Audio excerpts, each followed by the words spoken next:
what do you mean? So, I travel the world and I interact with a lot of people, and everyone seems. Let me be a little more critical here. Everyone says this gyan of handle it correctly. I like to know, and my people like to know, what do you mean by that handle it correctly? What does that mean? When we fail, we have two choices at that point in time. One is, I failed because I was wronged. The market was wrong, the country was wrong, the people were wrong, the investors were wrong, the stakeholders were wrong. In other words, I failed not because I was wrong, not because I couldn't get my act together. I failed because other people were against me. The moment I developed that mindset that the reason of my failure are things that are not in my control, I call it handling it incorrectly. When I fail and I see what did I do wrong that I did not succeed, that is handling your failure correctly. Because now I will be looking for answers. Otherwise, I'll be in the blame game. Otherwise, I'll say, I was the genius here, but they didn't see it. The truth is, if they didn't see it, you were not a genius. So are you trying to tell me that, does it mean one needs to sell themselves? If you want to build a profitable company, yes. From an entrepreneurial side. Okay. If I have something that the world wants, the world will be willing to pay for it. Okay. Capital cannot build companies. Revenues and profitable growth alone is the life and blood on which a company will eventually survive. Alright, but then this whole jigsaw cloud that exists on valuation, that exists in the current market, whether it's Silicon Valley or whether it's India, this whole idea of creating your startups, not creating, funding more non-profitable startups, and actually working on the concept of valuation. Where do you foresee that? So I've been on both sides of the fence. I've been part of a VC panel, I've been part of a private equity panel, and I've also been an entrepreneur seeking capital. Sure. Institutional and angel at one point in time. The valuation game is so absurd that if you really know how it works, you'll be laughing your head off. In fact, nobody knows how it works. Sure. The VCs don't know how it works. It's simply about this. Can you get anybody excited about your idea? Excited about it. Because if they're excited about it, they will find people to lead it with. They will co-invest with other VC firms. If they're not, I remember because I did my MBA in year 2001 and 2002. Okay. And my specialization was e-business marketing. Okay. My major. So I asked this question to one of my professors at that time. He himself owned a successful company of 400 people, and he was a professor of corporate strategy in my class. Okay. So his name was Antoine Herman. I said, I just have one question for you, Antoine, because they were bashing this dot-com bust. Okay. That how valuations would be so crazy that consultants from very renowned companies such as KPMG would value a company. It's the truth. In fact, that's exactly the consulting firm name he used. They would value a company at $200 million on a Friday evening. Okay. Then it's time to go home. They'll go have their beers and go to a pub, and they'll sleep off. On Monday, they'll say, doesn't look too good to me. Why don't we make it, say, 300 million? Okay. That's how valuations were done. Now, we think we are doing them more sensibly, but it remains to be seen. It's not necessarily the case. So I asked him one question. What were you teaching back then? I asked him. Okay. He said, even back then we were talking about the strong business fundamentals. There was a company called Pet.com or something. They raised, I think, $700 million or something. And they sold one product in the entire lifetime of the company, $40 worth dog food, which I think one of the founders ate.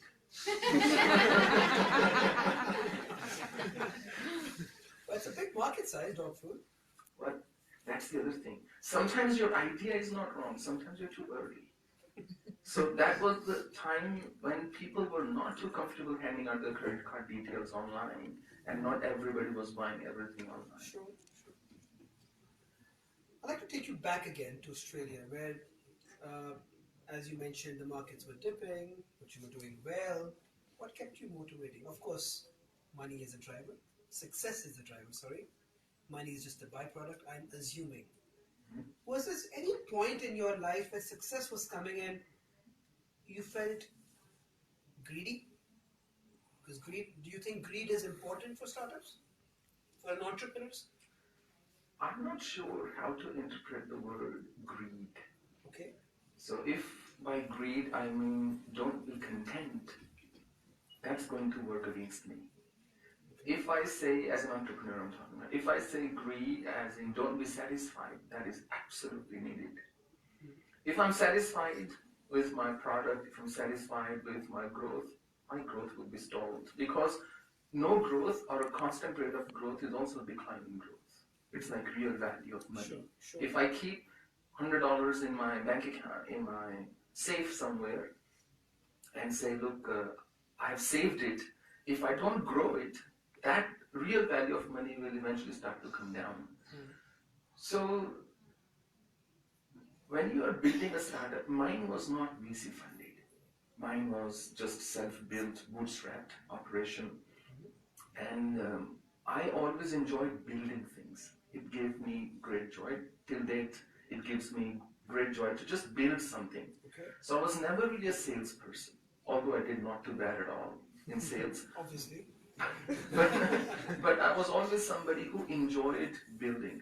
And believe me, I would sometimes spend a couple of $1 million in building a product that I believed in. And I said, now I'm so happy with it. And they said, let's sell. I said, I don't know who to sell it to. So, but eventually I will make my money from that product or multiple offerings that I did. So, greed, I don't know. But of course, you always want to grow. You want to grow. If you did $50 last year, this year, to do 50, you still have to put in the work. And I was always in the B2B space. Okay. So there you have to build a relationship with the customer, and the rest follows. You deliver as you promise, and the rest follows on its own. As long as I'm creating value, Okay. I am good. So value, so there are obviously this common whole phenomena that exist in India now. This whole .com, e-commerce that's going on. Do you think there is value there? Anything, there are kinds of businesses, products or offerings. One are nice to have. Okay. Things that are nice to have. I have a phone, I need a cover, maybe I need this cover to save my phone from falling and getting destroyed or getting whatever broke, Or is hard to say, period. Am I solving a real pain in the world? If I'm not solving any real pain, chances are I am somebody's real pain. So as long as a company is solving pain, there will be takers. So the advent of, or the takeoff of e-commerce and so on, it must not be seen as a separate industry. They are solving issues for people. People want to order food, they can do it online. People want to order toothpaste, they can do it online. Pretty much anything you get online. People are hooking up online, since long time. They're not breaking up online anymore. If you look at some of the biggest e-commerce companies, whether that's Flipkart or Amazon or some of the other names, the only disturbing part is whether that's deep discounting or heavy capital infusion, they're not profitable. And that's scary. And why do you think that's scary? Well, a company has to be profitable to survive. Okay, so that goes back. And one of the, if you look at this gentleman, Anil Ambani, and the fallout of his companies, it shows you can have very deep pockets. But if your product isn't selling at a price point it must, eventually, no matter how big an empire, it's going to crash. Okay. I'll go back again to Australia. And I want to understand that you went through so many downfalls. I remember there was a part where in one of your books I read that you had sold off, you were literally bankrupt, right? What kept you going there? Because I was not literally bankrupt. So I considered bankruptcy at that point in time. And at a very root level, at the very root level, being very honest with you, whenever I've witnessed a tremendous downtime, downturn, or downfall in my life, I simply would pick up the phone and make calls for a job because my technical skills were very strong. I never had any pride about, oh, I was the CTO or the CEO of my company and how can I be a consultant now? I thought, no problem. Who cares? Believe me, one day, none of this is going to matter. Doesn't matter who you are, how big, how small, how great, how phenomenal, how worthy or how unworthy, saint or a sinner, doesn't matter who you are. One day, none of this is going to matter. So I never had any issues in just doing my thing. Nobody can take away my knowledge. Mm-hmm. Nobody can take that away. I can give away my knowledge, but it still stays with me. It's the beauty of knowledge. So those skills were always my fallback plan. I still had to pay my rent, I still had to pay my bills, and then I would go start doing. But once you're in any company, then they want to give you everything because you can deliver. Sure. Does it also sort of, we all know that family plays a very pivotal role. In your case, where do you see that? Is it your family as a whole, as a unit? How did that work with you? What was your, as you went through your highs and lows, how were you, what was your equation relationship with them at that point of time? I'm deeply grateful to them because they always supported me no matter what. To be honest with you, my parents never knew my problems. Okay. I didn't think I had to tell them. I didn't think they should be worried with what was going on in my life. So whenever there was a downturn, I would still make the call. They wouldn't know what was going on. Although mothers could guess, Sure. but she would say, I know, but I knew she didn't. And my brother said, whatever you want to do, I'll support you. Here's a cheeky question. I read somewhere that you're a good astrologer as well. Could you predict your own success and failure? I stopped astrology in year 2000. Why? I thought I don't need dead planets to tell me what I'm supposed to do.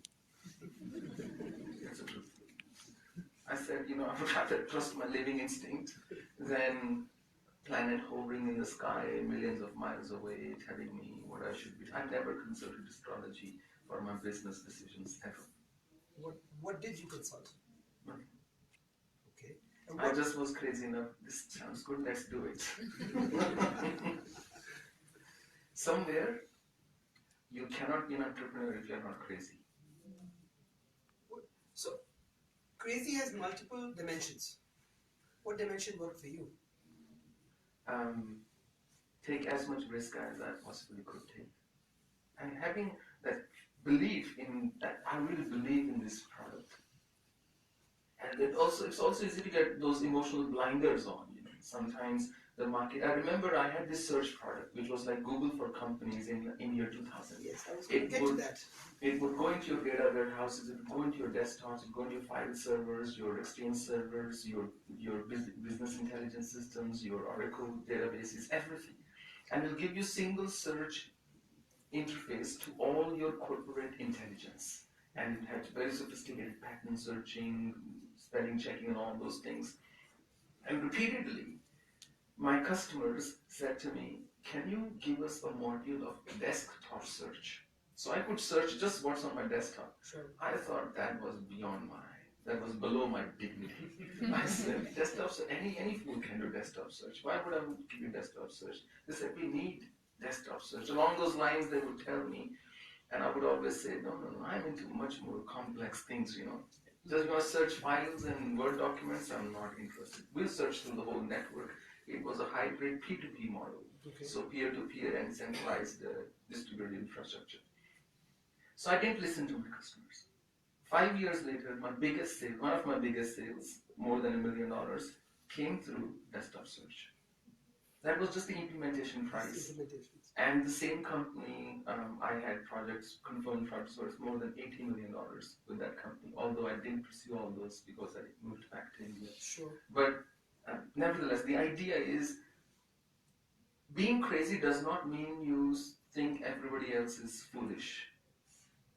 Being crazy means you still have conviction in what you're doing and listening to other people. I remember reading in Bill Gates' Business at the Speed of Thought or The Road Ahead, one of these two books, because he wrote two books, one of these two it's mentioned. He said when they started Microsoft and IBM came knocking on their doors saying, can you customize, and other customers as well, they said the greatest challenge for a startup is to know which revenue to let go.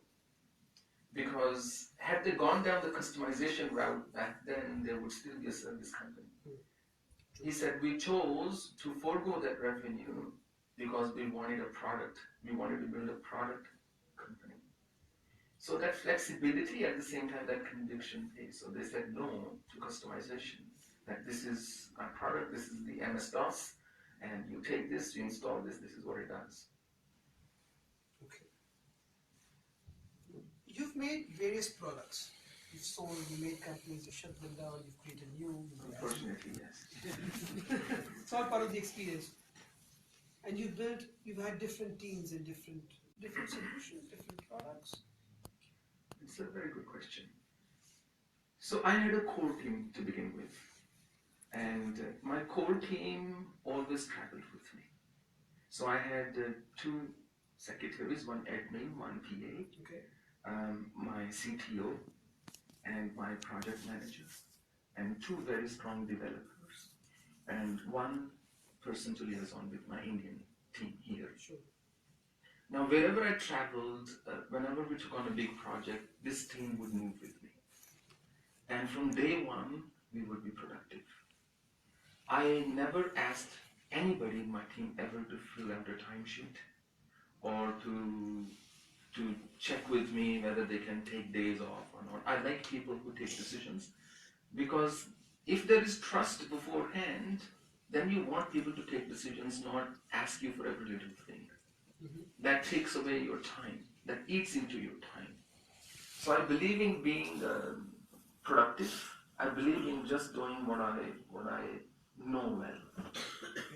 So that's how I built my business. Nobody in any part of the world was ever asked to fill in a timesheet. And I even said, you don't want to come to the office? Fine. As long as we've agreed on a deliverable and your team is getting what you need, that's all I care about. And when I was the executive and working in larger companies, or they were contracting me to deliver on big projects being any project worth more than $2 million was a big project in my little world. Okay. But I handled projects worth $38 million, $46 million, and 28 million pounds, and so on. So I used to have these meetings every morning called RAG, status meetings. Red, amber, green. Okay. All the department heads would be standing in a room. There were no chairs in that room.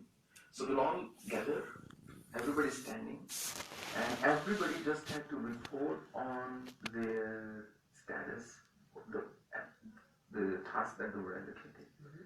So this was like usually a giant program. There were multiple projects, multiple teams within those, but the team heads would be there, the department heads would be there.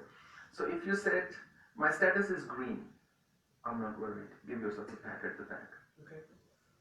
If you say, my status is orange or amber, then we want to know, is it leaning towards green or is it leaning towards red?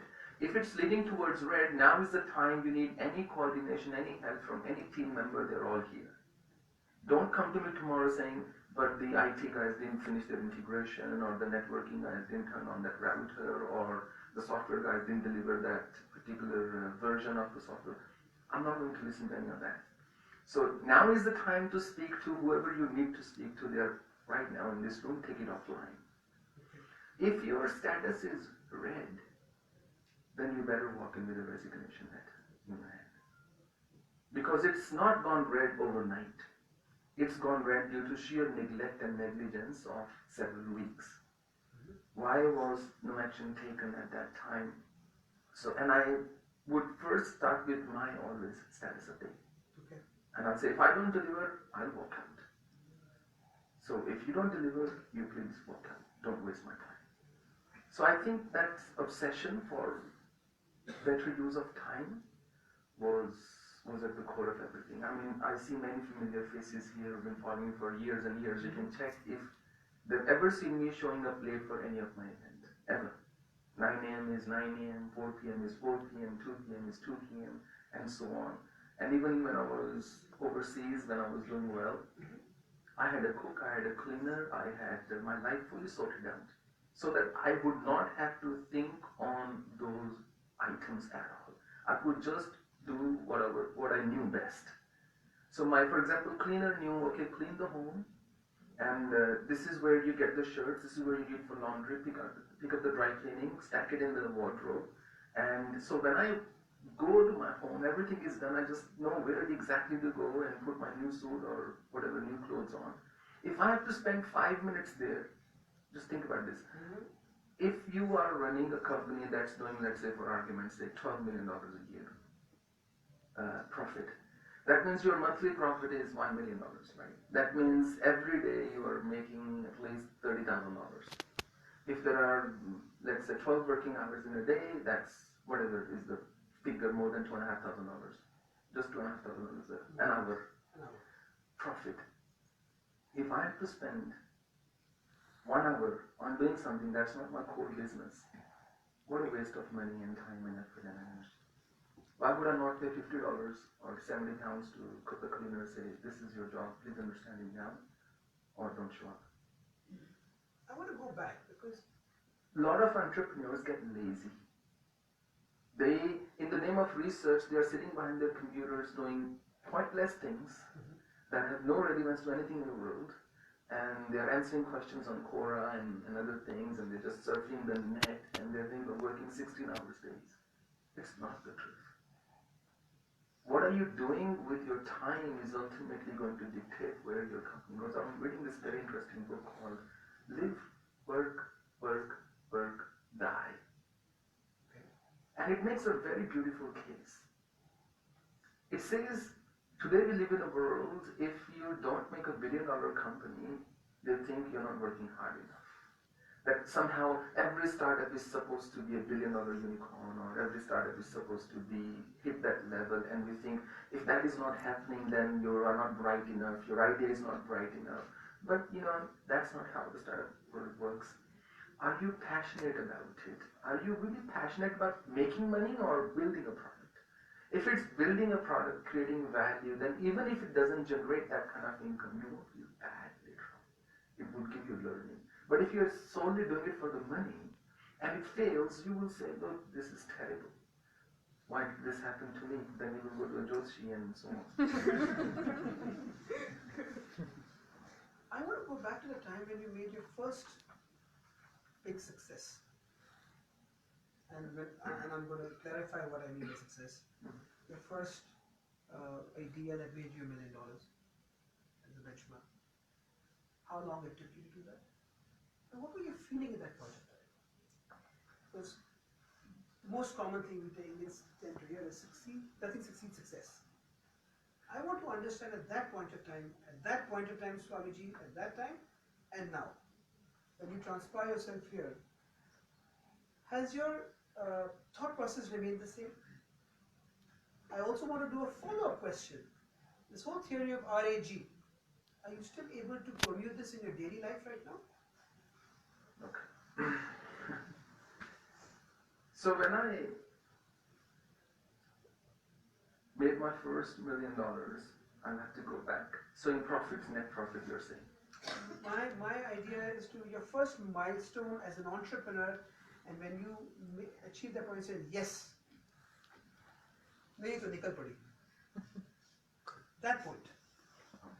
And now, where you are today, I want to understand what your thought process was then when you made it, when you became a success, when you realized. When I was making that kind of money was very important somehow because it made everything possible.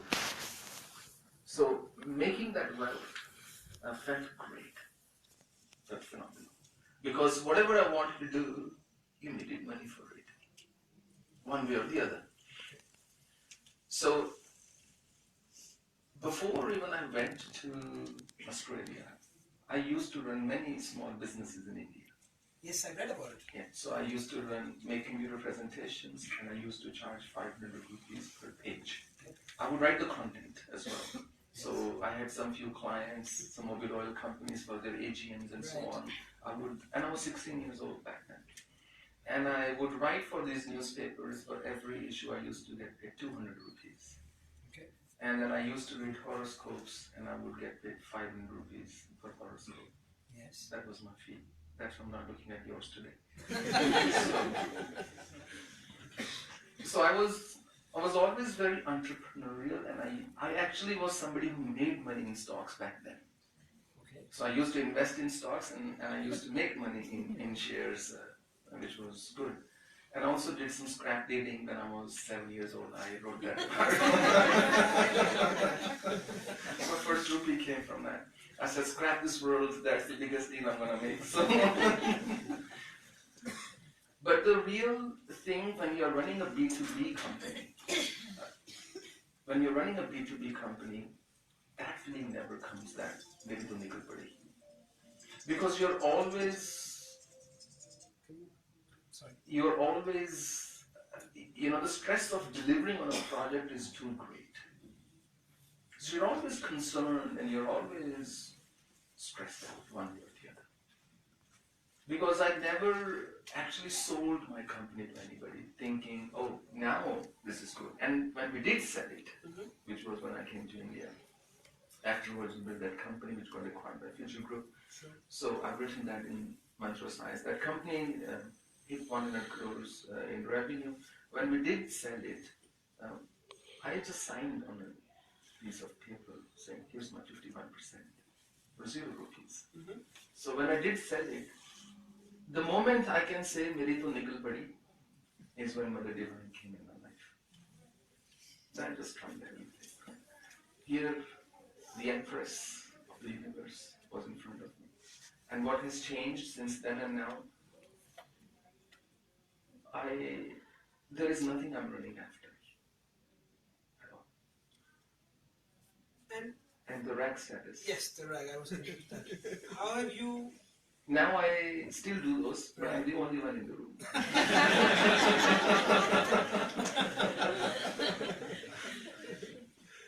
I want to go back a little bit more, and for my more focused startup audience here, seems a bit less compared to your people from outside. It's a story. It's a story. Okay. How did you deal with competition? How did you? You've achieved so much. How did you deal with competition during your entrepreneurial journey? How are you dealing with? At this point of time, I don't think you believe you've got any competition. But in those days, how were you dealing with competition?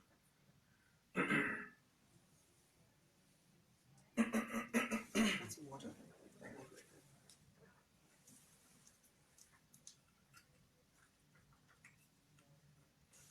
So this bottle is very much like the founder of this company. Very tricky to open and tell. This is.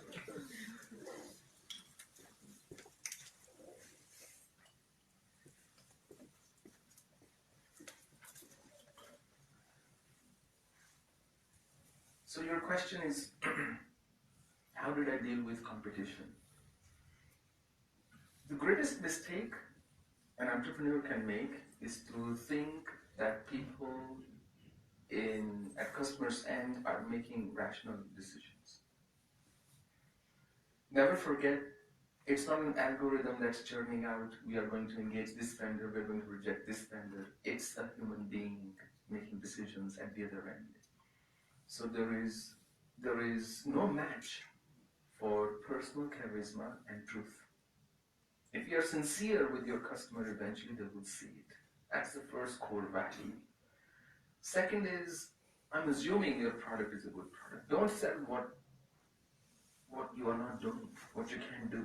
What's the need? Why don't you sell what your product actually does as opposed to selling what it doesn't do? Okay. Then you define the competition automatically differently.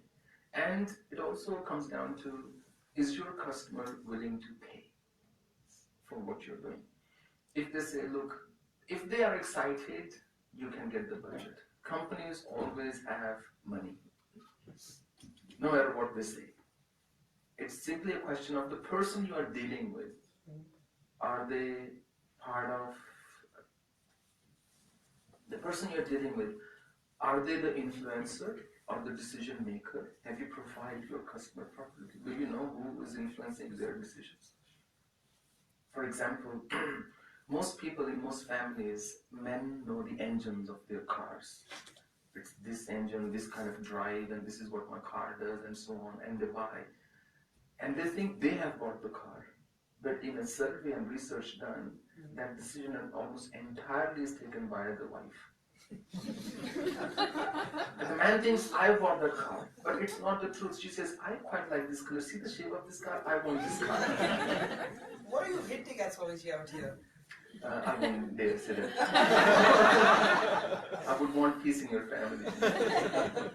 So all I'm hinting or saying is, if you're selling to a customer, you must know what does your customer look like, and do they have the money, do they have the urgency. For any sale to happen, there has to be a sense of urgency. If there's no urgency, there will be no sale. And a lot of the times, entrepreneurs or salespeople keep on selling the features. They will bore you to death with the features of their product. The moment you're talking about features, you have lost your customer, because now you don't have the vision. You got to sell the vision, not the features. And there's this little, there's this little thing I wrote in my book. This new salesperson joined a company and he was working on a big client, and his manager said, look, why don't you sell to the smaller ones? He said, no, I'm going to sell to this client, one deal. That's another mistake entrepreneurs make. They want to make it too big, too fast in one shot. Doesn't work like that. Everybody says, I want to exit with a $100 million company or a $1 billion valuation. So he said, I'm only going to work on this one big client. No point in working for 50 small ones, because if this one big makes it, merito, nikal padi. And 9 months later, that client signs up somebody else. And this person, his boss, says, look, what's happening? He said, look, you were right. It's just one of those things, you can take the horse to the water, but you can't make it drink. He said, son, let me tell you. Your job is not to make the horse drink that water. Your job is to make the horse thirsty. Can you make people want your product? The rest, they will find the money. And in your experiences of making people thirsty, what was your mantra? What's your DNA? What was your secret sauce? So let's face it, I was never wildly successful. It's not I built a $1 billion company or anything. I was just moderately or below moderately successful, but very happy with my success. My success was that I could get whatever I wanted to get, So your question is, how did I make people thirsty? I never actually tried to sell anything. I just set up my shop, this is what I have to offer. It's pure gold, and it works. And then people say, look, I'm curious about this, how does this thing work? And maybe that explains why I was not wildly successful. You're being modest. Thanks. My investor. Any part of your entrepreneurial life where you felt at some point, can I take the shortcut? Did you feel any point of time where your own internal principles of being ethical were being questioned? Fortunately, I was very clear about that. So I never had to face such dilemma. one time I developed this code, source code for a company, which allowed, back in 1999, a bridge between Java and Microsoft-based systems, and allowed payment transaction processing in 32 different currencies back then, with PKI, public key infrastructure, which was my specialization. It's a form of cryptography, encryption, decryption. Then I got a call. Somebody wanted me to build that exact thing for them, and they were offering me big money. This was a time when I had a $4,500 laptop on EMI. This was a time when I was penny pinching. And this was a time when in the evening I would go to the uni canteen, because my class was evening, and just eat potato veggies, because that was the only vegetarian thing there. And I did not have the funds or the time to buy anything else. And we just go to sleep, drink some water, and go to sleep after that, and then get home. So somebody offered me substantial money to build a product exactly like that. It did not take me even a minute to turn it down. I said, I'm not going to, basically deceive my existing employer who's paying my bills. It was always very clear to me. I never took a personal call at work. It was my inviolable principle that I would not respond to personal emails at work. When you say work, when you were doing your own venture? When I was working for other companies. And what about when you were doing your own company? When I was doing my own company there, the only thing I did was, which could be considered, I don't know if you can consider it unethical or opportunity cost. If I could deliver something in $10,000, I would have sold that thing for $30,000. That's fine. Thanks. That's fine. So that I've done, but I've never taken the IP and do something of my own on that, or ever misguided my customer, or ever made promises that I knew from the outset could not be fulfilled. And in fact, even though I'm a monk now, anybody from any era of my life can come and meet anybody. They will really not have anything questionable to say about me. I've always lived a very transparent and a truthful life. And that's why I'm at great peace with him. Okay. So it didn't even occur to me that somehow I should dodge my customers or betray their trust or get into something that I would not be able to stand myself. You don't need these things. These gimmicks, these practices you get into when the foundation is shaky. And that's when you get into patchwork. Let me put a little cement here, put a bit of sand there, let me paint it here to cover it. If the building is good, you don't need to cover anything. You just need to decorate it. Well said. This whole startup ecosystem has been in the limelight in India. This obviously started from the Silicon Valley, and Water and its transgressed a little to the east side. Education plays a very pivotal. Well, there's this whole nomenclature of education playing a very pivotal role in the success of a startup. What are your thoughts on that? When we hire somebody, when startups hire executives or the people, they obviously look for good resumes where education plays a role. But as far as founders go, education, I'm not saying that without education you can't make it. In fact, the education of today is designed to make us think in very ordinary terms. What do you mean by that? We are programmed to work very calculated when we are educated because we have too much to lose. When you're educated, there's this social pressure of doing certain things a certain way, and the moment you complete your degree, they say, oh, what is your package? What did you get? Oh, my friend got 40 lakhs, you got only 4 lakhs, and things like that. So we are constantly made to feel inadequate. The whole education system worldwide is designed to turn average thinkers.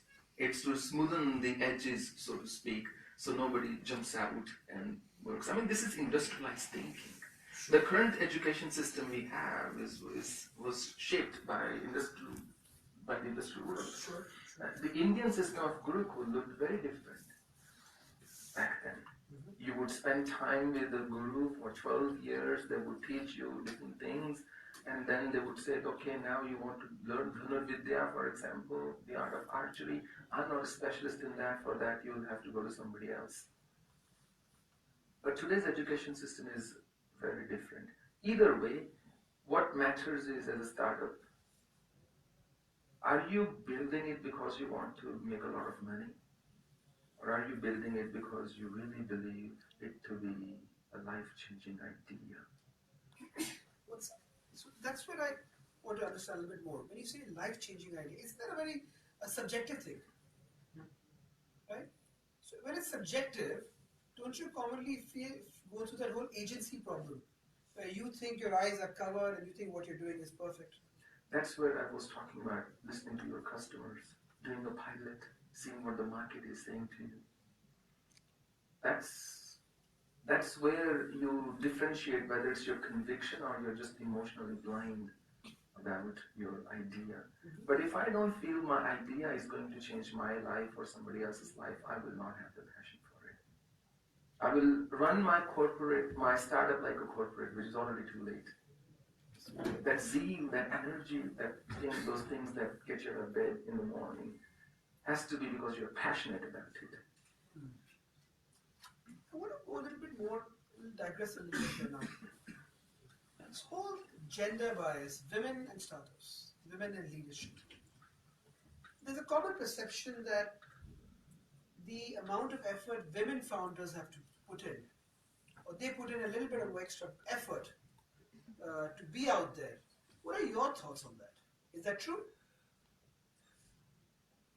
I'm not not putting in a spot. No, nothing. So, since I'm not a woman, I can only answer this based on observation. Sure. There is pay disparity for sure, whether that's startups or corporates. There is that disparity that exists even today, and in boardrooms you don't find many women. It's changing, but it's not changing fast enough. Whereas whenever we have given an opportunity to women, they have actually completely exceeded those expectations way beyond and outdone men in pretty much every field they have gone into.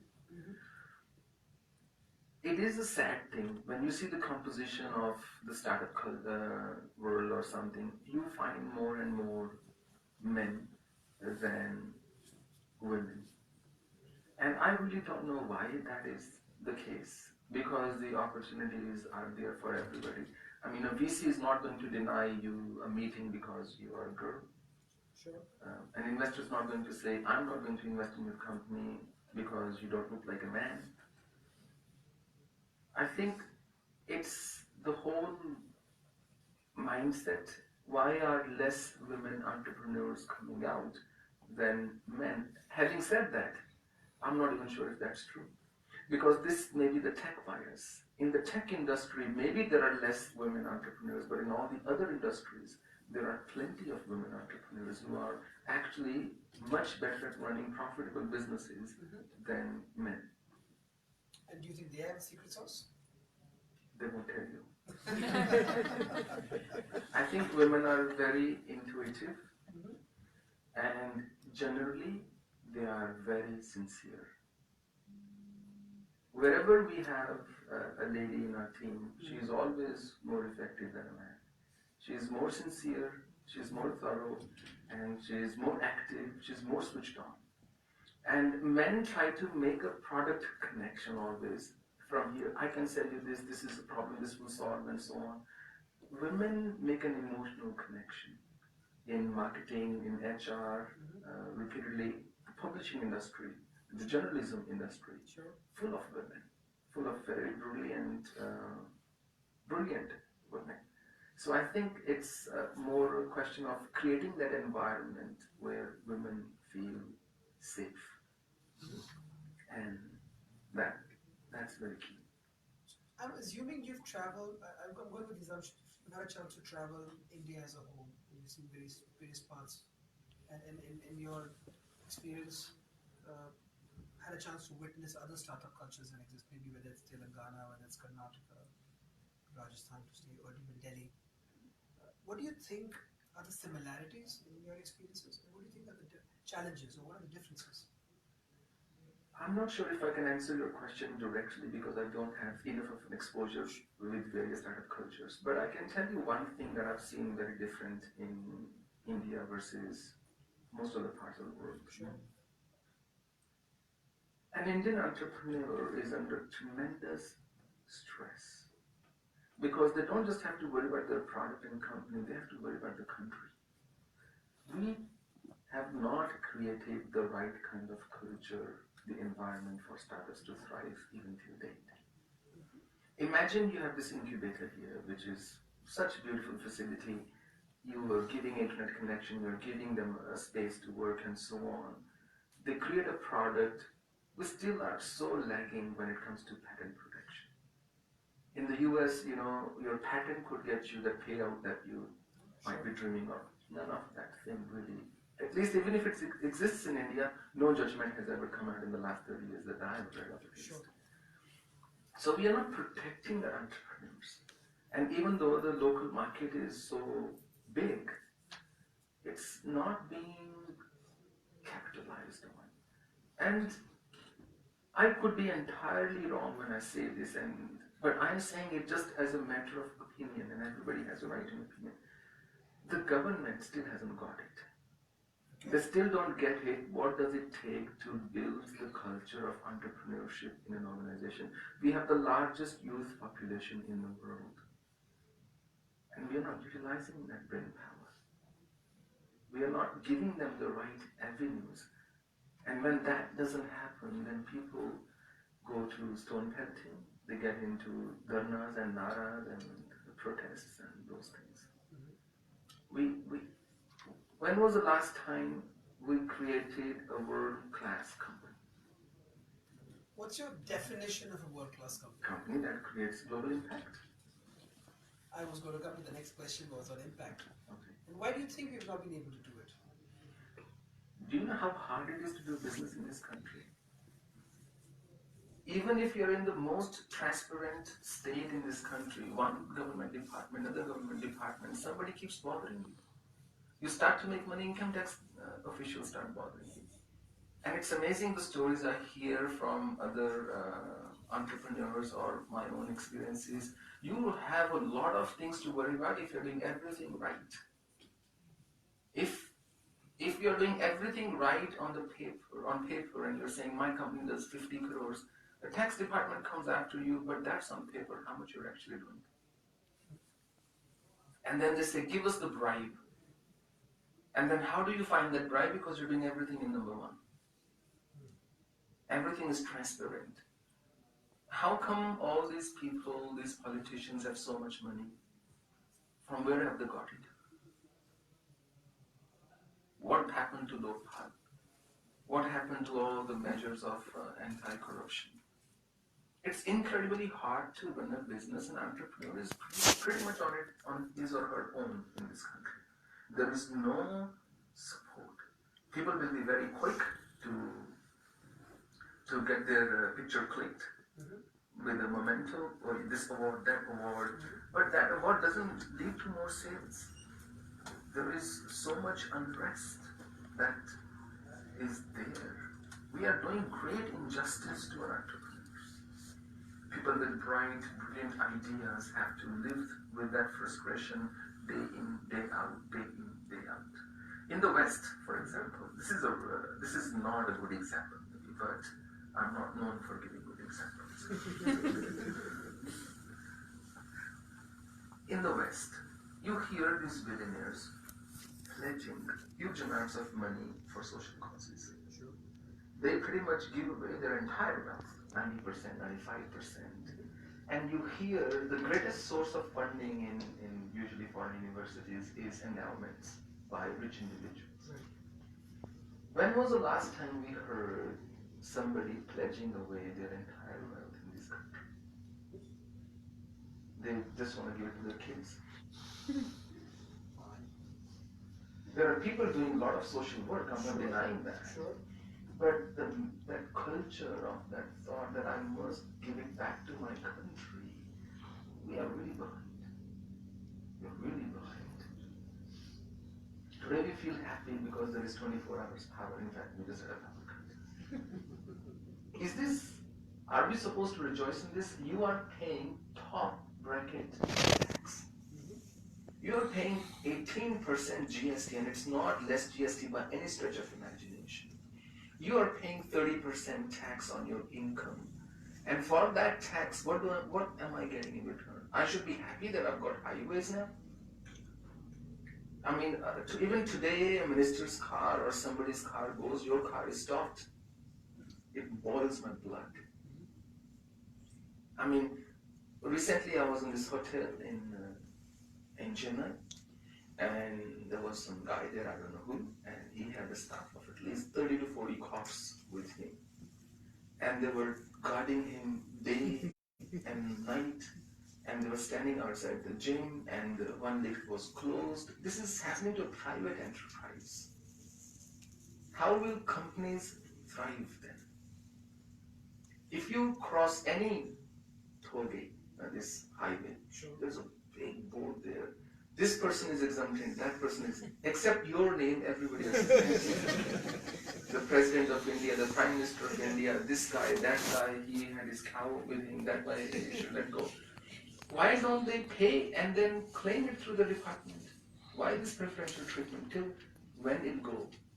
You will hear so many times, for example, very recently in Western Australia, I think, or the South Australia, the Chief Minister, the Premier of the state resigned. He had 2 more years to go. He said, I'd like to spend some more time with my family. When was the last time you heard a CM here resigning? And why? Because they are really enjoying the power that we as people have given them. Nobody would want to resign from that power. On the contrary, the struggle is the opposite here. They don't want to give up. This is not good for our country. This is not good for the entrepreneurial culture of the country. This is not going to help startups in the country. When brilliant minds have to stand in queues to meet with a bureaucrat or a minister and their self-esteem is crushed, why would they stay in this country? When was the last time, we have these political rallies, thousands and hundreds and thousands of people go. When was the last time we did a rally for a startup? Have we highlighted a startup like that? No. So we have some real questions to answer. Sure. And we are a very emotional country. You say some beautiful, nice things, everybody's happy, they go home and they're happy, but that does not solve the problem. Look at the guru business in this country. It's I'm even more excited. Yes, I can see that. All gurus have to do is promise you moksha. Everything's going to work out fine, just surrender to me. And people are following some of the most arrogant gurus out there that have ever existed in this country. They say, this is our guru, this, oh wow, he doesn't need anything from anybody. He is all, be all, do all. So all they're doing is banking on people's emotions. They're just saying, do this and you will be happy and nothing will come to you. And if it comes to you, your surrender wasn't good enough. This is surrender. Just follow this practice I'm giving you, whatever kriya that may be, just do this. Everything's going to work out in your life. If it doesn't, you weren't doing it right. How often do you face something like this in your daily life, where people come up to you and they take you as a guru? I know it's very difficult, I've heard, but then when you often get asked by people, would you be my guru? How do you deal with that? I have a very straightforward process. You need to fill out the form. I go over every single request personally. Okay. When somebody wants to be initiated, and I don't initiate anybody I've never met. I must have met them at least once in person. And I just want to gauge, why do they want me as their guru? And they need to understand the difference between a teacher and a guru. And I tell them, you can have anything but my time. I don't have that. What's your checklist Of who wants to of be? selecting a disciple or someone you want to initiate, what's your checklist? We Indians seem to work on checklists. Yes. What's your checklist? I don't have a set checklist per se, but what's your minimum value product? If they sincerity, they need to be sincere. If they can you please ask these people to stop their production? Thank you. That's actually my conclusion. Sure. I'm not sure why they're talking so loudly outside. So I just, if they can get what they're getting from me elsewhere, then I don't want to be their guru. I would rather than devote my time and energy to somebody who thinks they need me for their journey. If they think getting initiation will solve their life's problems, whether health, wealth, financial, or material, or emotional, I don't want to be their guru because initiation doesn't solve that. What does solve that? What solves those problems, or what does initiation do then? What does initiation solve? Initiation solves nothing, it creates problems. Why do you allow that to happen then? I was joking. So initiation... Got me in, did you? No, because what happens, you give them a bigger problem, the smaller problems go away. Basically what happens is, with initiation, it's a formal bond. It's respecting the culture of this country, it's honoring the lineage I belong to. It is saying, look, you're not alone anymore. I'm not promising that problems will not be there, but you're not alone. Okay, all right. One sort of last question before I'm sure people are dying to ask questions out there. I can see that. They're all alive as of now. You've sort of, you mentioned that you had a chance to have darshan of the Almighty daily. And from there on, I think your whole, and I know some of my founders, when I was discussing with them, it always fascinates me, and I know some of these people who are very materialistic sometimes. When you had achieved everything, you just left everything. You dropped everything because somewhere down I read that you, at the back of your mind, you always knew that was your calling, that is what you wanted to do, right? Most Aam Aadmi people like us find that a little bit difficult to digest because we've not seen it, right? I want to understand, what was that moment when you decided that, yes, I want to go back and I want to lead this a certain way of life. I know I have to do so much of hard work to achieve what I want to achieve. What was going through your mind at that point of time? And once when you achieved what you achieved, did that sort of give you a sense of achievement in some way? And third question, when you achieve something, most people like us, or founders like us, or consultants for KPMG, as you mentioned, how do you keep yourself modest? I know my wife believes I'm not modest, and that's fine. But I want to understand. I want to understand from you, when you dropped everything off and you said, "I want to do this." What went through your mind? What were you thinking? And then when you achieved what you achieved, what were you thinking then? Because when you decided to embark on that journey, you must have had some thoughts. Or let's put this way, you had some expectations. When you achieved them, did you feel...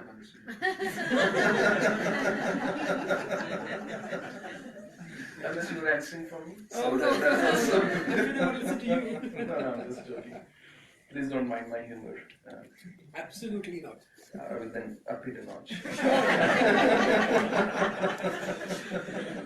I know one person in this audience would love that. There are many more who also love that, but they won't tell you that.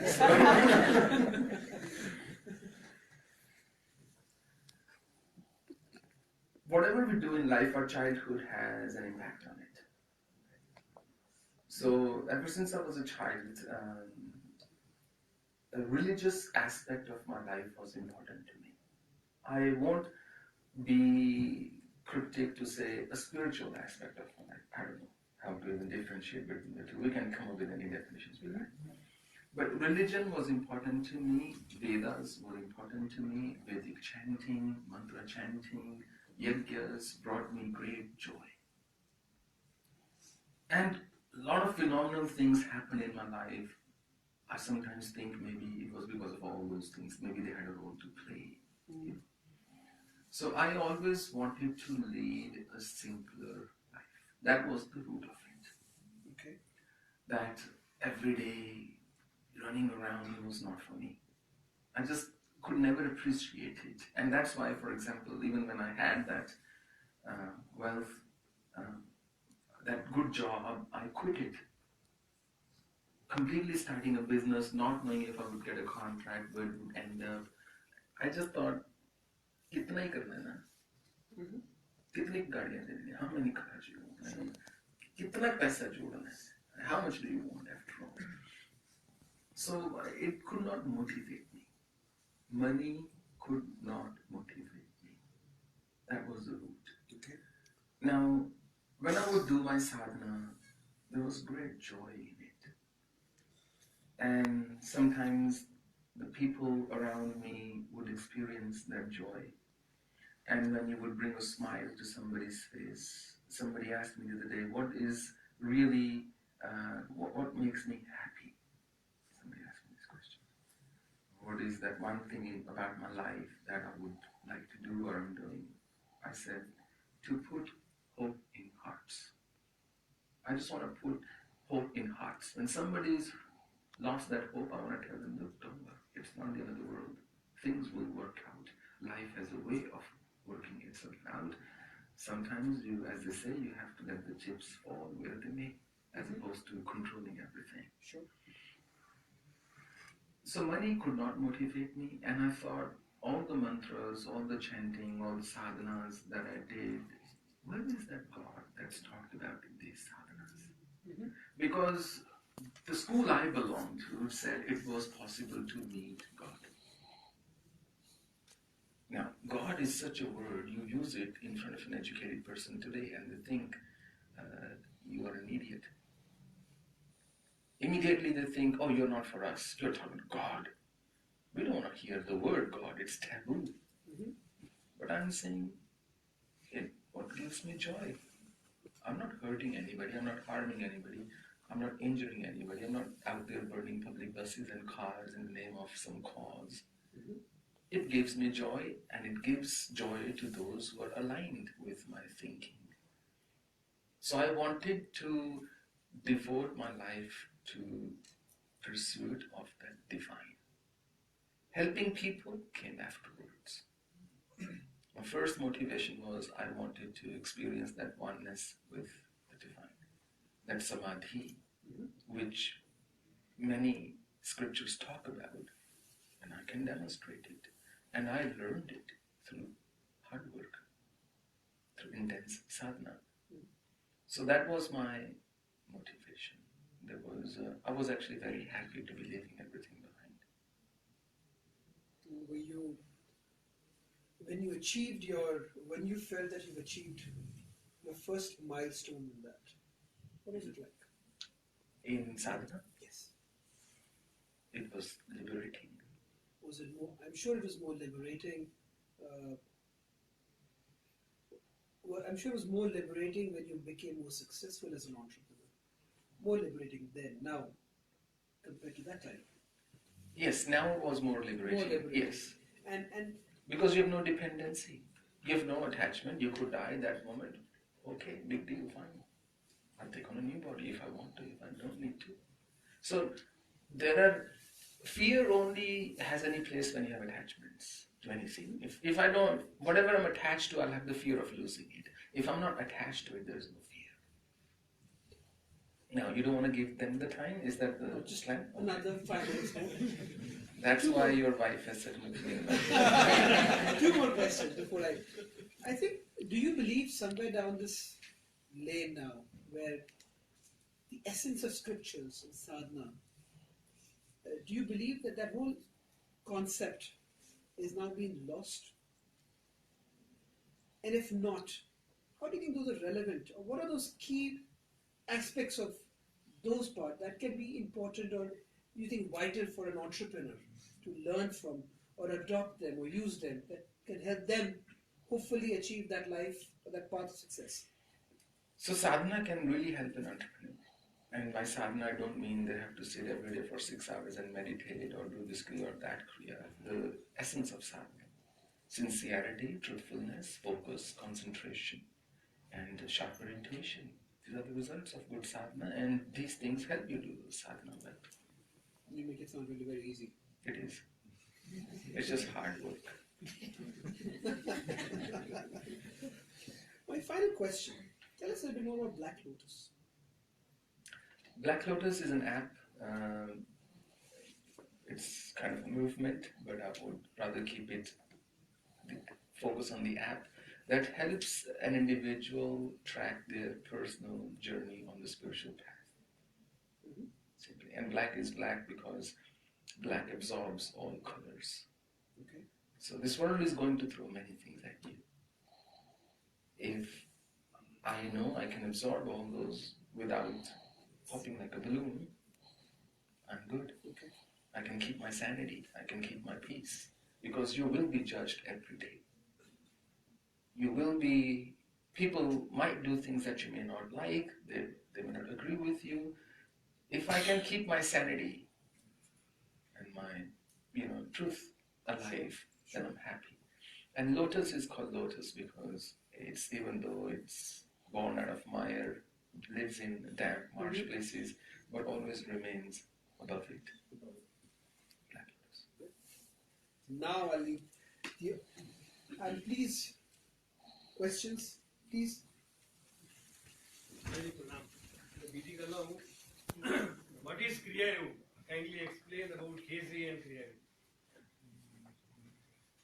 So his question is on Kriya Yoga, and if I could explain a bit more on Khechri Mudra and Kriya Yoga.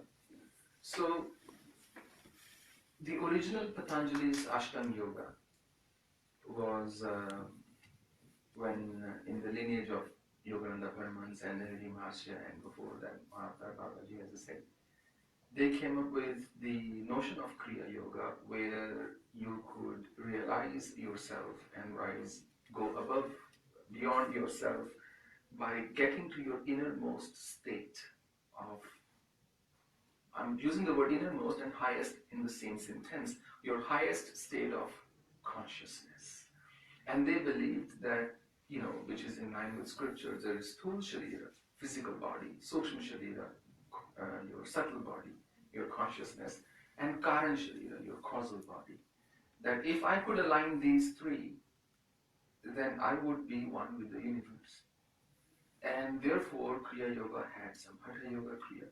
Hakara and Thakara is two kinds of Shwas as well, like left and right breathing, and Hat is also with energy, things you don't want to do, but you do them anyway.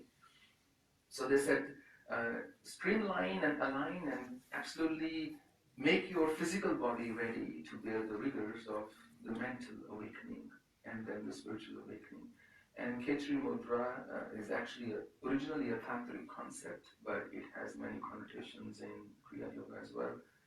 There is the original Khechri Mudra was called that in Vamachar Tantra, it is a little different. In Dakshinachar Tantra, which is how it's taken in Kriya Yoga, it's slightly different. You roll your tongue and you put it behind this thing that hangs. The idea is that there is constant nectar dripping from that region. Now, it's done in many ways. One is you start chipping away the thing that binds your tongue and the lower palate. So the procedure in Hatha Yoga Pradipika says you put a slight cut and put salt on it. Otherwise, it'll join back. And gradually you cut and then you're able to roll your tongue. My guru's Guru, Ustad, he used to call. He was a Siddha in Khechri Mudra. He had Duhan, it's called milking your tongue so much that, as Naga Baba would tell me, that he could pull his tongue out and put it around his head. It was 2.5 feet long. I haven't seen that personally, but this is what he said to me. Now, I had my first experience of K3 thing in 2003, 2005.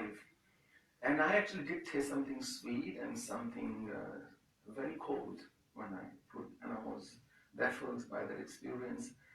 But I did not pursue it beyond a certain degree because you could die, put it this way. If you don't do it correctly, you could choke on your own tongue when you are sleeping, for example. That could happen.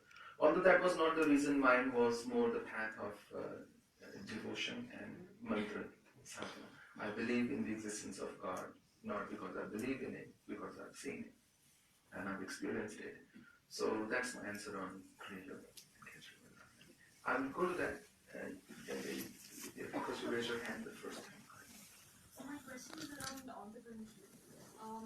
Let's say we tweak our approach and we get some acquired skills. Do you think there's a role of destiny, and how does that affect towards building something or towards success? Thanks. Take a seat. So her question is, does destiny play a role in building a successful company? To say it doesn't would be sheer ignorance. Most certainly, destiny plays a role in building a company. I forget this author's name, Nassim Taleb or something, who wrote about randomness. And there he talks about how one random event can change the course of history. If, for example, somebody discovered X-ray accidentally, those chances, the odds of making serendipity happen in your life certainly go up if you are walking your path sincerely, but that does not mean that one would be successful. If my benchmark of success is, will I get acquired by another company or will I have a successful IPO, $1 billion IPO, I am leaving a lot to destiny. I mean, when Google came into existence, when Facebook came into existence, in their wildest dreams they never thought these companies would be so humongous that they are today. Now they can say whatever they like, but it's the truth. So yes, destiny plays a big role. But destiny doesn't mean failure or success. Destiny could mean I was aiming for a different destination. Remember destiny, destination? And my destiny took me to another destination. That's destiny. Okay. Okay. 1,000 of invasion, 1,000 years of invasion to our country. Do you think that is the reason why India is lagging behind? That we've become very fearful and we are not able to come out of the stress that actually has come into our DNA system?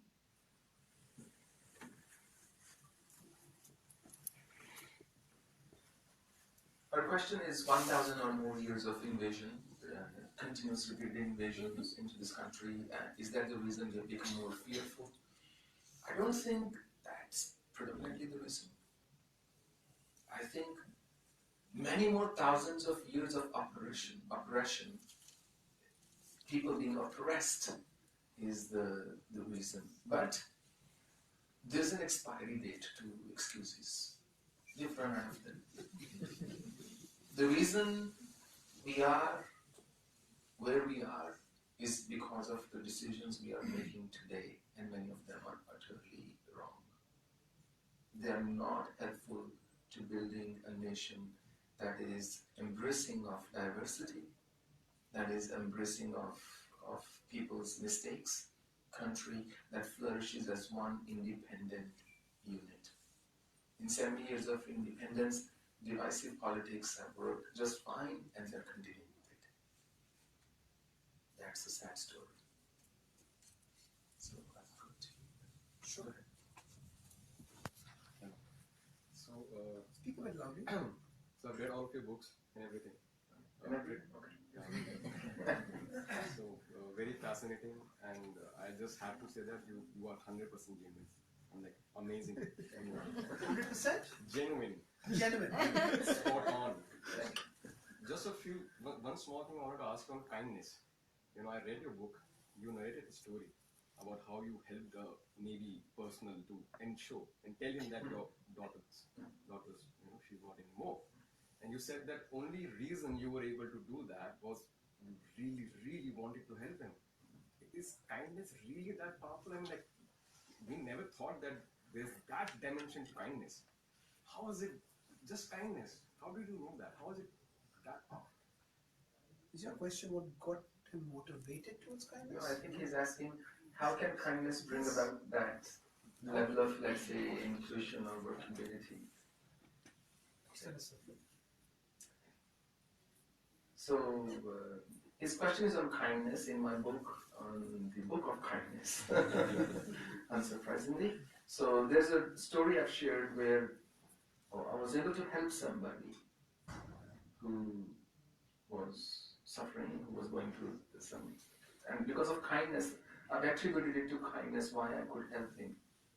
There is a verse that I say all the time, not all the time, I've said it three times, I'll say it the fourth time, because it's so beautiful. It says something like this, written by Gandhi. बना है शाह का मुसाहिब, बन के शाह का मुसाहिब, फिरे इतराता, बन के शाह का मुसाहिब, फिरे इतराता, वरना शहर में गाली की आबरू क्या है. So I am really a nobody, and when you are truthful,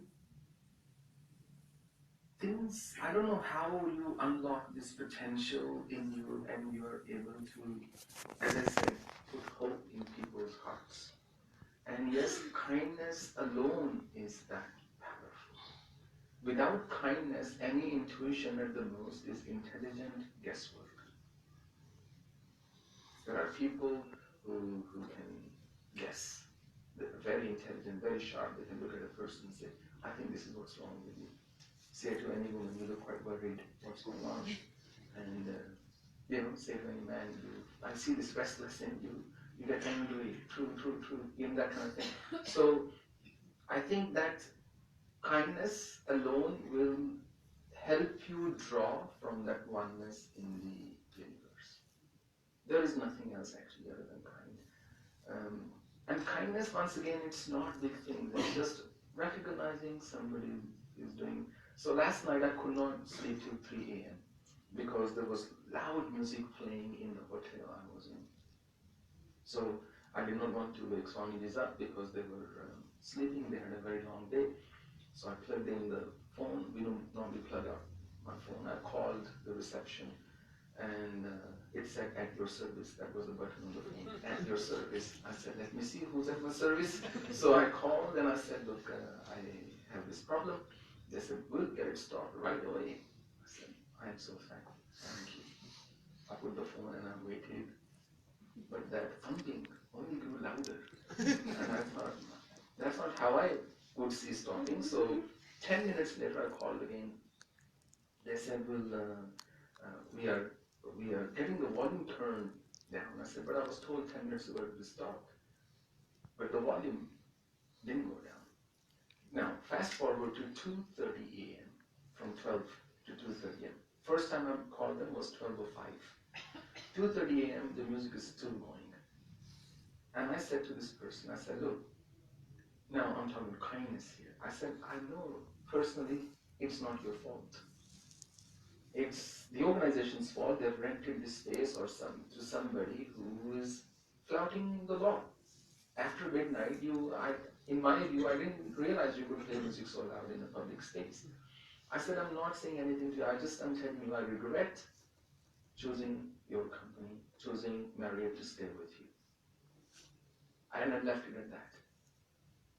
Because what's the point in shouting at somebody who's tried everything they can do? What will that accomplish? Only thing that it will do is make them feel more bad. It's not solving my issue. So my view of kindness is you make your point, but not with the idea of making the other person feel bad. There's nothing to be gained from that. Not with the intention of, look, I will show them who I am. Who are you? Who cares who you are? Nobody cares. This universe, this world moves on just fine without everybody. So this thing that I'm somebody, I need my pedestal to climb up to and I need to sit there, it's just pointless. And I even wrote to the Marriott team last night. I said, I'm in this room. They said, under whose name is the booking? We can't retrieve your booking because I never booked my own room. Swamiji and other people handled it, so I don't even know in whose room name it was booked. Swamiji or my old legal name or other Swamiji or Swamijis. I didn't know that. So I said, look, I don't know. Clearly my case went quite weak in their eyes. I said, I'm not going to wake them up at 1 a.m. They had a very long day. It's not easy to be around me, to manage my things. It can be very stressful. But kindness is you are true. And I will tell you, if you said that I'm genuine, it's the greatest thing anybody could say to me. I don't think any other compliment, I'll take it as a compliment, could be any greater. Because there is nothing else I try to be other than being sincere in what I convey. Anyway, it was a long answer, but I hope I answered. Yes, kindness alone makes that happen. Swamiji, social entrepreneurship. These days we've come up with this new concept. So the boundaries kind of blur between the social cause that we are looking at and the money we are trying to make. Or are we just fooling ourselves with the entire concept? Or how do we make sure the boundaries don't blur? So the question is around social entrepreneurship, that there is the bitter truth of raising money and actually making an impact. And is the truth to it, or in her words, are we fooling ourselves? What people don't realize is you cannot run organizations without. And to run professional organizations, to do something professionally, you need to have professional people in it. Volunteers can only do so much work. So, as they say, the only thing more expensive than hiring a professional is to hire an amateur. They will really cost you a lot more. I think as long as we are clear that social impact does not mean it has to be free, we are good. It's the greatest misconception people have, that if I'm doing something socially, it should be free. It won't sustain. You pay peanuts, you get monkeys. That's Ansari speaking. Yes. In the presence of one. In the presence of one. Why with monkeys? Don't raise monkeys. You got a question right there at the back. Please state your name as well. I'm Ramesh. Just wanted to have your thoughts on the power of subconscious mind. The quick question, take the man's question for the destiny and the success. I mean, does one have to really work hard, or you should have the harnessing of the power of the subconscious mind to have that visualization, thoughts, which includes the kindness and all other things. So how do they congruate in a success and for entrepreneurship? This question is the power of subconscious mind. Is there, how does it gel with our own hard work, and can we shape our destiny with our subconscious mind? Subconscious mind does play a role in attracting the right kind of things in our lives, but it's certainly not the most dominant factor. Because if I'm confusing my subconscious mind with my temperament, then it's a problem. Here we are saying, what if I can attract the universe to bring me certain things based on my subconscious mind? There's a book, you might have read it, called The Intention Experiment. It's a good book. It talks about how you use the power of subconscious mind to make things happen in your life. But by any stretch of imagination, it's not that I will sit in a room and say, okay, now money should fall from the roof, and one day it will. It will never. It will never. So our effort cannot be discounted. There's very brief story I'm reminded of. I wrote about that or spoke about it in one blog once. There was a farmer, he bought a barren piece of land. And every day, with a lot of effort, he would sow the land, he would start tilling, removing the weeds and stones and pebbles from that land. And the priest would walk out there every day and say, it's amazing, God has blessed you with this phenomenal land. Now, don't be so arrogant to think that you are doing it. God is doing all this. He said, okay, Maharaj, you say, I believe you. And then a few months later, the land was soft and ready to receive seeds.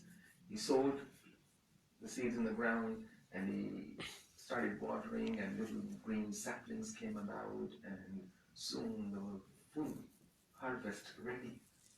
And every time the priest would go, would say, look, don't you think that you are doing this okay? You don't have the power. It's God who's doing this. Yes, Maharaj, you are saying it must be truth. Must be the truth. And one day, 1 year later, when the harvest was neatly stacked on the field, the same priest came. He said, look how much God has blessed you with. But never forget, it's not you. It's God who did it. And that man said, Father, please, do you have a moment? He said, yes. He said, this land was barren for like 4 decades. When God alone was doing it, nothing was happening. When I intervened, now today it's green and I have the harvest ready. So don't you give me that God alone is doing it. Kartavam iti atmanam kevalam tuya. Pashyati kritma buddhitva nasa pashyati bhavati. Kantai, those people who think Atma or the subconscious mind or God alone is doing everything, such people are ignorant. Because adhishthanam tatha karta karanam cha pritvam vidit cheshta davam cha matravanjam. Nyayam va vipritam va panchayate tasya hitam. Whatever happens in your life, there are 5 elements constantly in play. Adhishthan, your approach, the basis of my book, The Heart of Success. Karta, your mindset, who you are, how skilled you are. Karanam, resources, do you have the right resources? Cheshtha, are you putting in the right effort? 5th is destiny, Devam, Bhagya, Prarabdha, or whatever term you want to use. So subconscious mind is powerful, but as long as we use it in the right context. That if I'm clear, if I'm focused, my subconscious will become a gentle stream that's going to irrigate my conscious mind. But if I'm scattered, it's just going to be all over the place like a badly done tap. You turn it on, everything comes at you. And you wanted to wash your hands, but now you're washed with the water from the tap. Yes, that's a good man. Please state your name. I'm Susan. I just wanted to know, we are always told the bad, to say, the bad will, they will be dealt with. God will deal with it. And the good, but what we normally see in our world today is the good people are suffering and the bad are prospering. They say karma ka phal yahi bhi milta hai. Where we don't see that happening. How would you take on that? Good question. Perhaps everybody in their life at one point in time has faced this question.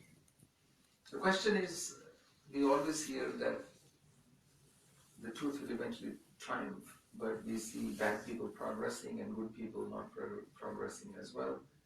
What's the truth? Or what's my take on this? First, we have to be clear about one thing. What I see as wrong may not actually be wrong. When I say, oh, people have done wrong things, who's given that definition of wrong? If we say scriptural definition, fine, then according to scriptures, wrong should happen to them. But the truth of the matter is, terrible things happen to good people all the time, and good things happen to bad people all the time. Also, good things happen to good people all the time, and bad things happen to bad people all the time. It's the truth. We see what we want to see. Now, if there is an opportunity and somebody doesn't do wrong, that's real. But most people are very honest because they don't have an option. They will beat about this honesty and truthfulness because they don't have an option. That's all they know. A clerk in a company might say, look, it's very wrong to take bribe, and I know my boss's boss does that. Wait till he's offered. Till how long, for how long he's going to resist. First thing is, right and wrong is very subjective. And it's one of the greatest learning. In fact, it's the basis of final awakening in a human being. What I see as right or what I see as wrong is not necessarily that. An example I give always, if you go to, let's say you got a promotion and you love chicken tikka, and you go to a shop and you say, today I'm going to buy fresh chicken. And so I'm going to tell this butcher to slaughter, to twist or whatever it's done, how it's done, I don't know, get a fresh hen or cock or whatever, and I'm going to buy fresh meat. Now, there is a person who's vegetarian, who's associated with PETA, and he or she is walking saying, what a terrible person is this. This person, oh God, please save, don't let this animal die. Don't let this bird die. Now the person buying it, the customer is saying, I can't wait to go home and taste this thing. Today I got promoted, I want to have fun, I want to celebrate. This shopkeeper is thanking, thank you for sending a customer. Because I will now, my family will have food for one more day. And I'm so happy I can feed this customer. Atiti, ye jo grahak bhagwan hai. Now, this bird is saying, why me? Why am I suffering? What karma I'm paying the price for? So sometimes in the scheme of life, you are the hen. Sometimes you are the butcher. Sometimes you are the customer. And sometimes you are the one praying, vegetarian praying for everybody's well-being. But it doesn't matter what you are, that role changes. Someday you will act like a mother. Someday your role of a wife will supersede. Someday you will be a father. Someday you will act like a brother. Someday you will act like a husband. Someday you'll act like... So these are different roles. They don't define us one single role, but collectively they make us who we are. So when I say something's somebody's done bad according to who? And I will give you this very simple example. Let's say you are at the airport and there's a crew, one of the airlines employees, their staff there, and they're dealing with everybody very cordially, very happily, and they're really helping everybody. When it comes to you, she says, sorry, I can't help you. I've got to go, my shift is over, I'm leaving. And you say, but please, I've got this really urgent problem. No, I can't do. She walks away. Now that person who's actually so good, you say, this is not a good person. Will you have feelings of kindness, of happiness, of joy for that person who actually is a good person, but did not act so good with you, as good as you define it? Maybe that person was just truthful that, look, my shift has ended, I'm leaving, somebody else will come and take over. So the whole notion of right or wrong is very subjective. As Socrates said, how do you know what you actually know? Somebody's told you. How did they know? Somebody's told them. They arrived at that conclusion somehow. So knowing that in nature there are no straight lines. There are no straight lines in nature. Everything is round. Let it be.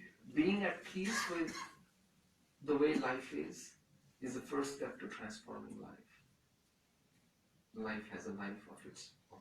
So, good things. When you do good in the world, that does not mean you're immune from suffering. Period. Pain is inevitable.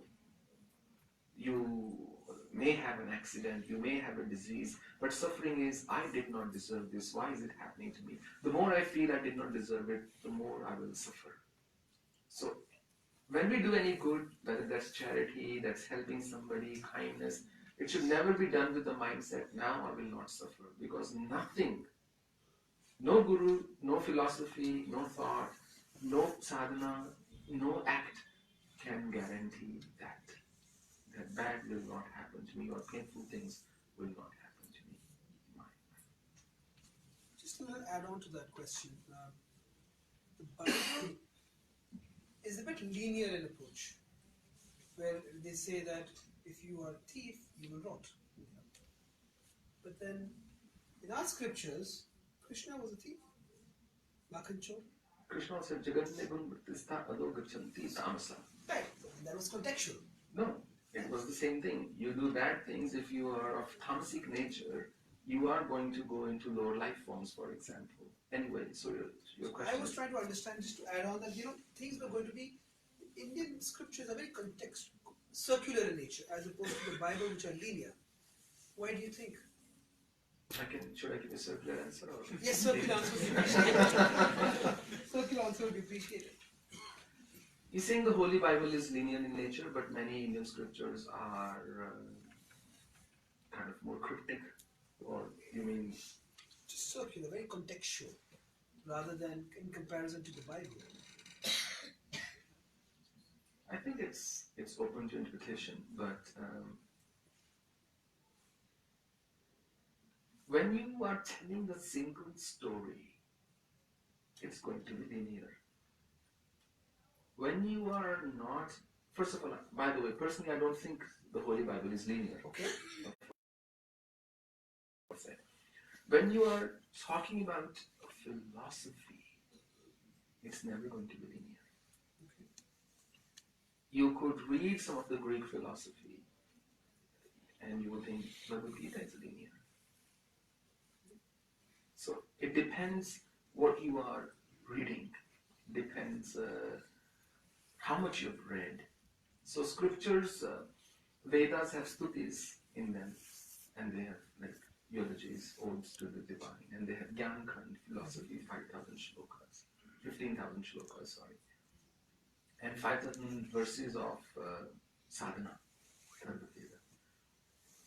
You read Atharva Veda, there is no circular thing, no context. Context is always there in some way or form anyway, but not in the sense that only this is the context. So if Krishna is saying to Arjuna, it's in the context of that war. He's making a declamation. He's not saying it in some context that, look, I am the soul that's dwelling in all living beings. He's making a proclamation there. Okay. So I think we'll take a couple of more questions and then we... Quite a few. Okay, I think So that lady raised her three hand. questions, guys. So we'll first go here because then we'll come to you and then we'll go there. My name is Manju. I'm a very ignorant person and I will ask you two very grassroots questions. One was what you asked you when you left everything after achieving financial success. What is one thing which made you, which I couldn't understand, that you left everything? And what are you still striving for something else? And my second question is your karma. What is your take in karma? Like for example, when you lose a very loved one, 100 people will tell you, पिछले जन्म का कर्म है आपका. It may be my karma if I lost somebody, but that and 20 other people are connected with that person. So everyone has done something bad to that person. That I want to I pondered through this question. So her question is, when I left everything, what was that one thing that I left it for? I wanted to do my sadhana full time, and I didn't want to worry about signing here and signing there, this paperwork, that money, that company, this share, this wealth, this profit and loss statement, this balance sheet. I was done with all that. I said, I now need to not start a new chapter in my life, I need to start a new book. And Just one thing more thing, I'm sorry to continue. Sorry. okay. Yeah, please. Because then Yeah. I won't be able to That's true. do justice to their questions. That's true. That won't be kind. So that was, I just wanted to do full-time sadhana, and I wanted to know what my truth was. And material world could not give me that answer. Secondly, to answer your question, those who say that you are suffering when you lose a loved one because of past karma, they are not only ignorant, they are super foolish. Because nobody has the right to say to somebody who's suffering that you are suffering because of your karma. What kind of empathy is this? What kind of kindness is this? What kind of sympathy is this? What kind of humanity is this? I mean, in our country, people who don't know how to cover a distance of 50 meters from here to the next road, they will tell you the path to liberation. So when people used to offer me business advice, it was arrogant of me, but I will tell you what I used to do in my mind. I used to say, hang on a minute, you are earning $4,000 per month, and I'm earning in the vicinity of $400,000. You're telling me how I should save my money and how I should build my business. Sorry, I can't take it from you. You have not experienced it.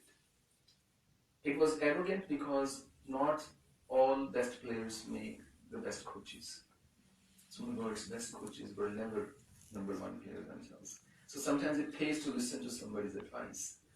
But at the same time, people who are telling us these things, the question we need to ask, have they experienced it? I always say to people, if you're 60 years old and you come to me and you say, at 60 I am feeling this in my heart, how do I deal with it? I'm the wrong person to ask this question. I'm not 60 yet. I will give the answer from the mind of a 60-year-old, but not from the body of a 60-year-old. The two are intricately linked. So we have gurus who are teaching meditation, samadhi, never meditated or attained that themselves. What will they teach their disciples? So all those people who say you are suffering because you did something wrong in your past life, they haven't got the foggiest idea. They are just saying whatever comes to their mind. Sometimes these terms, these words, these sentences are used to appease somebody. Sometimes it offers them consolation. In that book, What's the Difficulty? Written on Srila Prabhupada. I think it's in that book or elsewhere. A German guy met Srila Prabhupada, the founder of ISKCON. He said, why am I suffering so much in this life? Prabhupada said to him, because you were a rascal in your previous life. And he was delighted. He said, today I found my answer. He said, now I know why I'm suffering. I was a bad guy in my past life. Sometimes these things work. When a child falls, mother or father, to distract the child, says, look, you've killed an ant, or you've heard the thing, the furniture is broken. This is just to distract. So similarly, we make distracting statements so that the attention is shifted from suffering to something else. So I'll go to you and then to you, because I promise. Okay. What a heartwarming session. Thank you. My name is Janvi, and my question to you is, I believe that childhood dramas, childhood stories, and those little moments that you remember back in your head, they make an impact. And I still find it hard sometime today to answer the questions I had back then, which was, so I was watching this cartoon and I got to know that cats have 7 lives. And at that 5 year age, I thought कि कितना cool होगा एक चोर की life Jeena. And today, when I think as an adult, I see protests happening. I see Assam, I see Syria, I see Australia, and I think there's no, like, my life could have been something else. So I feel sometimes I feel greedy, so, or it's like, I wish I had this memory, so I could. So the question is? My question is, how do you get the feeling of being settled and experience everything in this life? Like, when do you feel satisfied that what I'm doing now is the best?